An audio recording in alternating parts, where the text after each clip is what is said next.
What's going on, everybody? Situation here again. I was gone for a few days on a little vacation, so I didn't upload anything or anything like that. But obviously the TWAB dropped again about 5 hours ago, and we're just gonna try to go through this. It looks like there's some good stuff here. There looks like they're gonna touch on the new dev insight for next week, improved rewards for nightfalls and lost sectors, another power increase, which I thought they were kind of going away from or trying to go away from, but I'll talk a little bit about that. The next big ability update, the NERF, like the NERF gun, not like they're nerfing Ace of Spades, but the NERF limited edition Ace of Spades for early access, and then it'll probably go for sale like the Gallahorn did. Then art show, TwitchCon, and that's really about it. Let's just go ahead and jump right into the little silly stuff. They're increasing the Skywatch enemy density because everybody's sitting there trying to get those silly engrams and kills and all that stuff, so they're increasing it. I just did mine the other day and it was kind of a pain in the butt, but essentially I just did the kills and then fast traveling to Skywatch to try to kill that silly ogre to try to get my engrams, and then I stayed if there was a public event, but it was annoying to say the least. So there's that. They're gonna be increasing the enemy density, which is good, and that starts on the 24th of September, so reset next week. And then there's an issue that the Solstice Forge is remaining in people's inventory, which is from the summer solstice, the little anvil looking thing in your inventory. It just doesn't go away with all your quests and all that. I know mine's still there, so they will be fixing that and getting rid of that on the 24th as well. There was an art show, and it's there until the 22nd. It's in LA.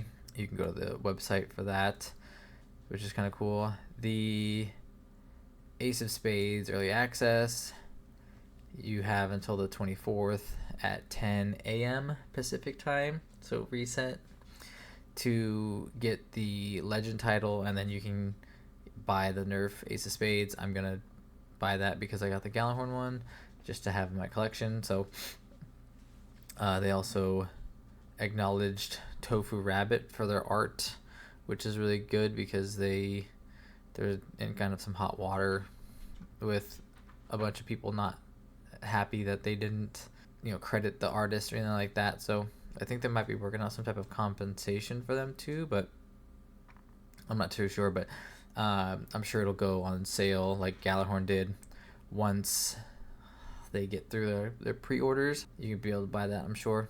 But we're just going to get into the actual stuff now.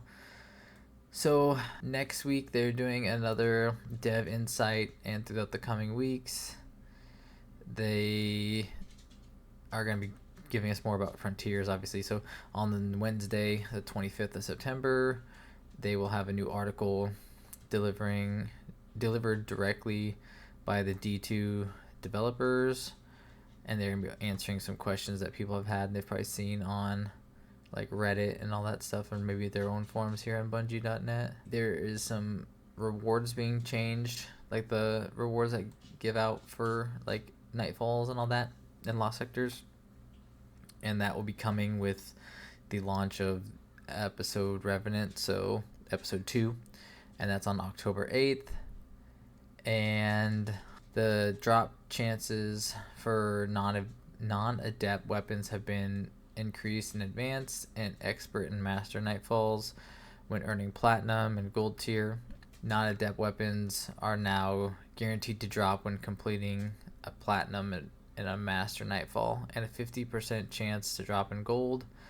Adept weapons will drop from Grandmaster still, obviously, and they are getting a slightly increased percentage to drop when getting gold.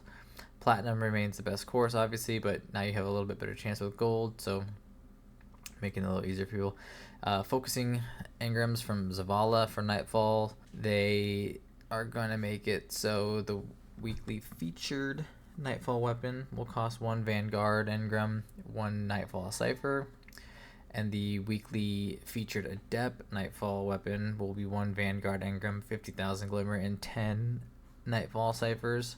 So looks like the ciphers are still staying the same for the Adept weapon for the week. And then also starting in Revenant, the World Loot Pool will be farmable in Lost Sectors the same season that the weapons are added to the game, so that's kind of good, so you don't have to like wait until the next season to get the weapons. You can get them by farming Lost Sectors, which is kind of nice.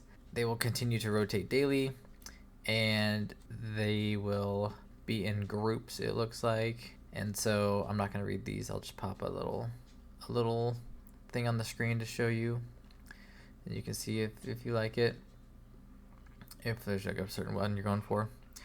They are increasing the power, which I found kind of interesting because I thought they were kind of going away from that, because with the way they've been making certain things just flat 5 levels above and at certain things, and being able to just join your friend's power level essentially.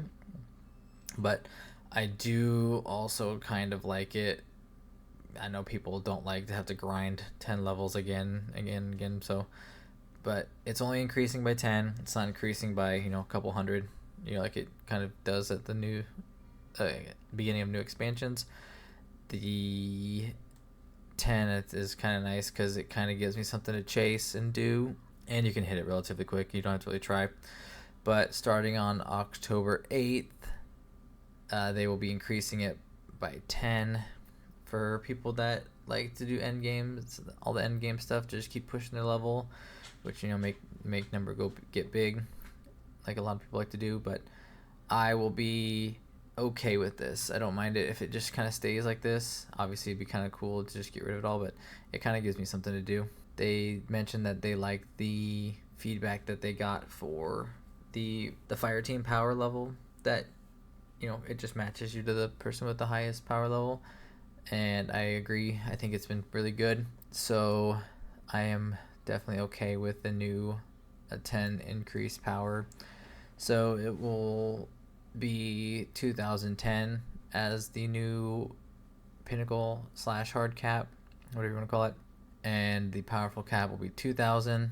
The soft cap is 1950, and the floor would, you can't go any lower than, which is 1900, unless you have some like gear in your vault like I do that's under that power level. So they wanted to touch on some sandbox stuff, which I was actually kind of not anticipating, which is kind of nice. They are going to be tweaking some things. They are making some ability changes for both prismatic and non-prismatic subclasses. So maybe I kind of play with both on my hunter.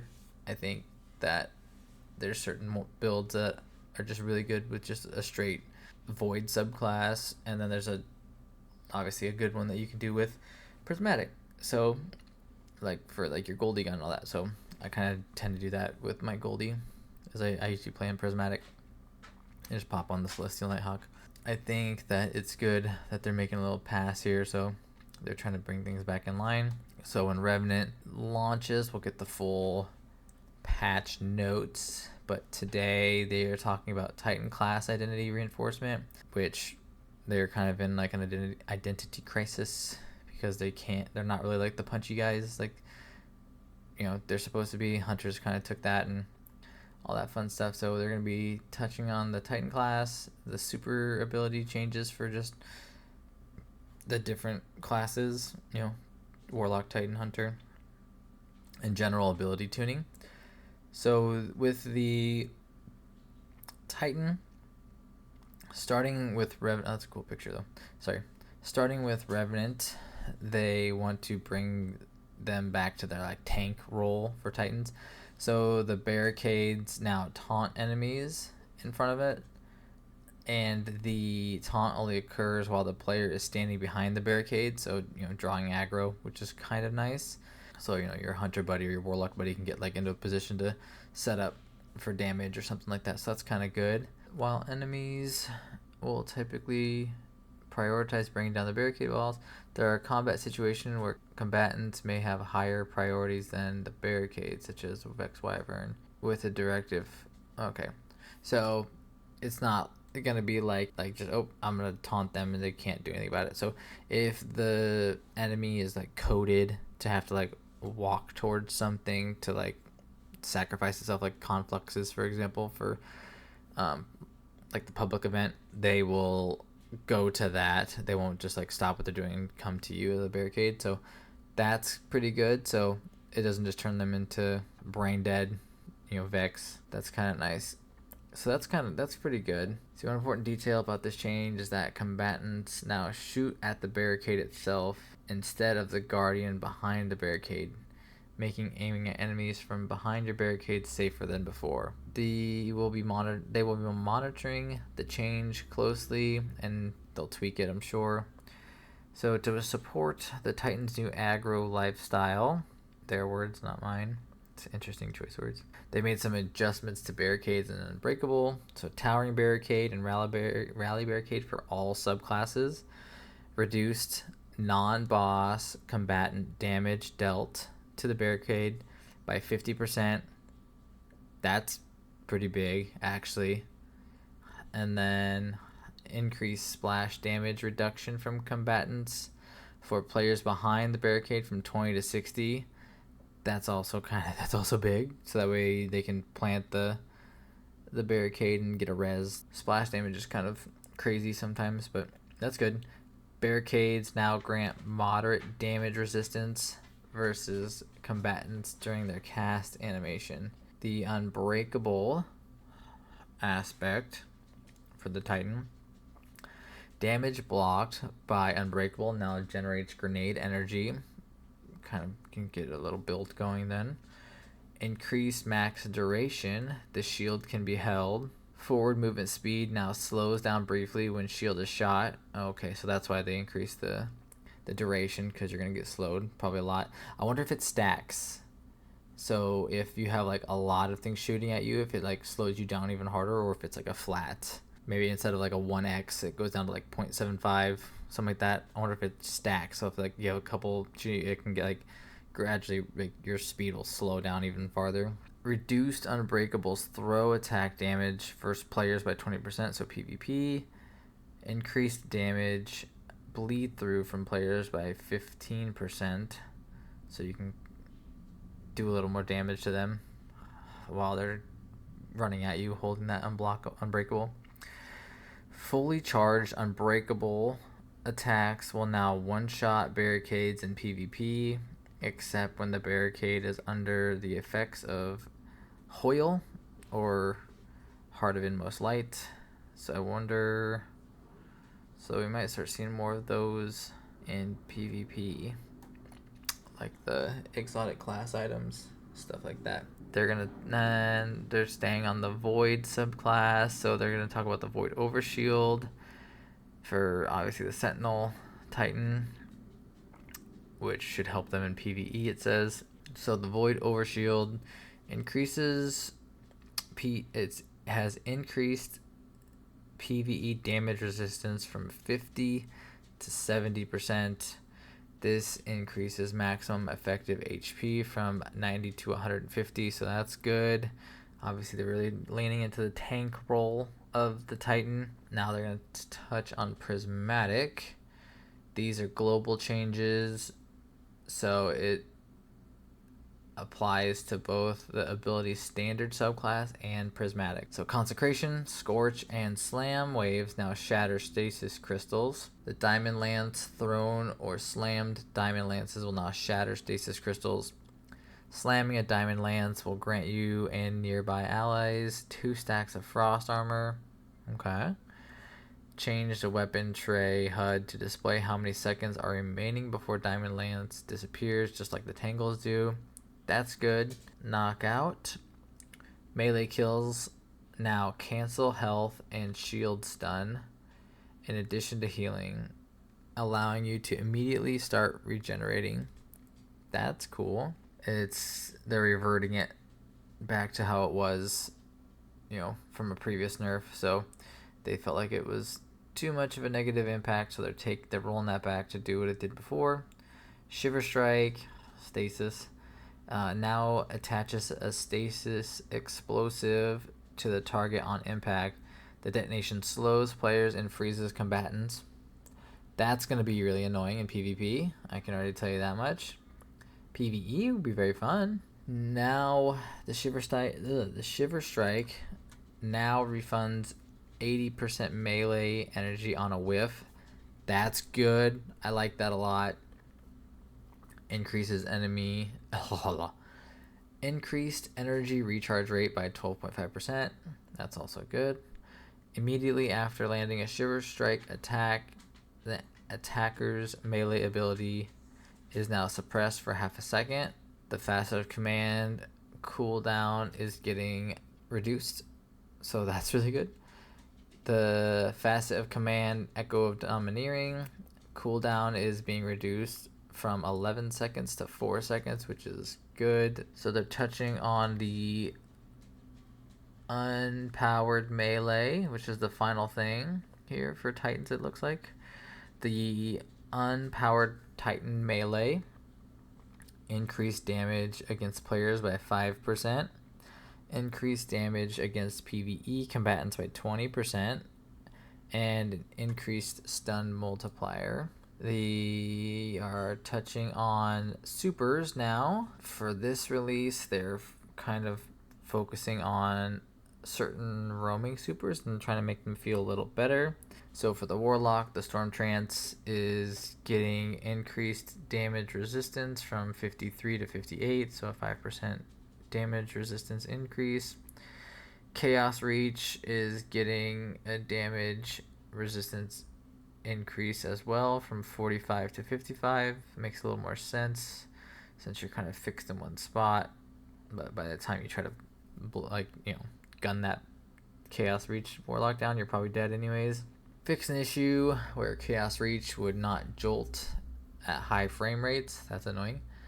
Fix an issue where Chaos Reach would not go through Sentinel shields, guards, or a Titan barricade.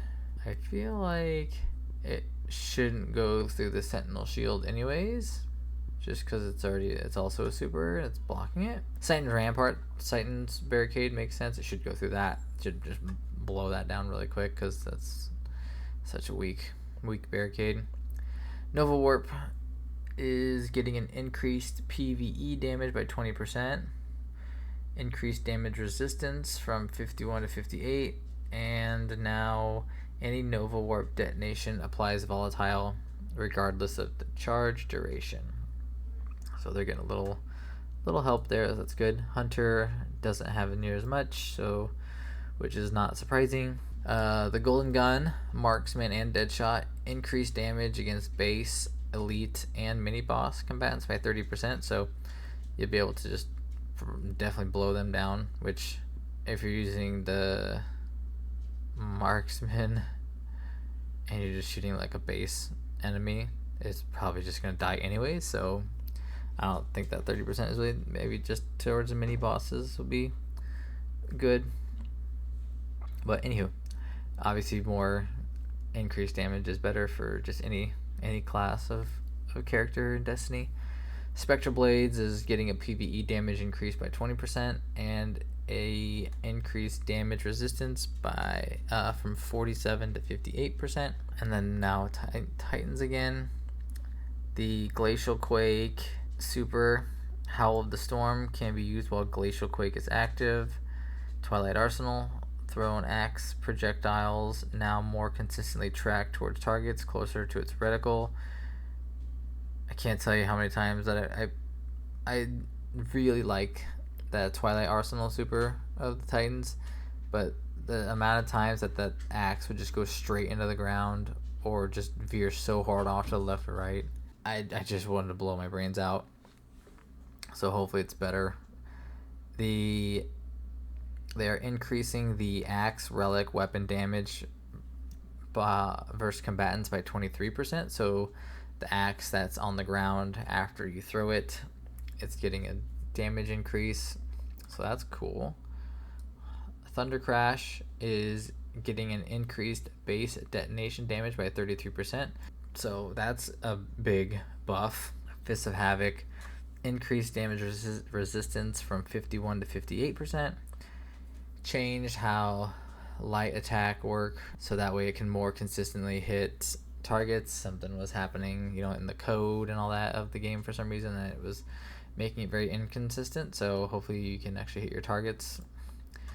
Slightly increased light attack, lunge range, and ability to target enemies vertically. So sounds like they're just doing that Fist of Havoc, just they're doing it good for the Titan there. It says for Act 2 of Revenant, investigating, increased roaming supers uptime, so they're more available more often for when you need them. So that could be interesting, or just a completely oppressive in PvP. PvE obviously is good for me. So for the Stormcaller and Prismatic Warlocks, they are making a couple of changes. So Lightning Surge, the Warlock casting Lightning Surge now has 50% damage resistance versus Titan Barricades. During the lunge, casting Lightning Surge now makes you amplified. They are making a couple of changes to the Hunter aspects, or sorry, like the grenades and the dodge and all that stuff. So they're gonna monitor this. This is more of a PvP focus change, and there's a PvE one in here too, but which is good. The Hailfire Prismatic Grenade, they're adding projectile tracking and aim assist to increase consistency in hitting targets. Threaded Spectre, increased detonation damage against PvE combatants by 33%. That's a big buff. Swarm Grenade, the little munitions that spawn when you throw it, they are now easier to shoot. If they're chasing you, you can shoot them a little bit easier. The grenade submunitions can now chain detonate other submunitions when destroyed, so if one blows up, they could not do as much damage because the other ones won't be able to get to you and explode. So could, you know, pretty good for people that feel like they're being oppressed by swarm grenades. I really didn't think they were all that bad, but, and again, I'm not a PvP player, but when I do play it, I feel like they're pretty relatively easy to dodge. The PvE side, the combination below is getting touched because they think it's too hot, which I think they're smoking something. The combination below, they are rescaling the healing from just a flat 80 per kill, and it's gonna be based on like a stack. So the more stacks you have of combination below, the higher it'll heal you. It no longer clears health and shield stun on kills. They removed the 1.5 internal cooldown on healing, so you can just constantly heal. So at least that's good. That's pretty much it. Oh, and then they are obviously at TwitchCon, the 20th to the 22nd. So if you go there and make a donation, you get the emblem. I showed that in my last video. They are doing the Bungie bounty coming up on Wednesday, September 25th. And they'll be hopping into the Crucible. You get a cool looking emblem. And that's pretty much it. So that's the TWAB. It's not a TWID, if you just call it a TWID. But that's the TWAB. I thank you very much for listening to my video. It went on a little longer than I thought because it was actually kind of chunky, and normally I kind of just try to do it quick, but because there's a good amount of stuff and they're making some updates, it took a little longer. So I do thank you, and I appreciate you just checking out my video. Reach out to me if you want to run some stuff or need help with some stuff. I'll gladly try to help. So thank you again, and I'll check you later. Peace. It's called art, Margaret.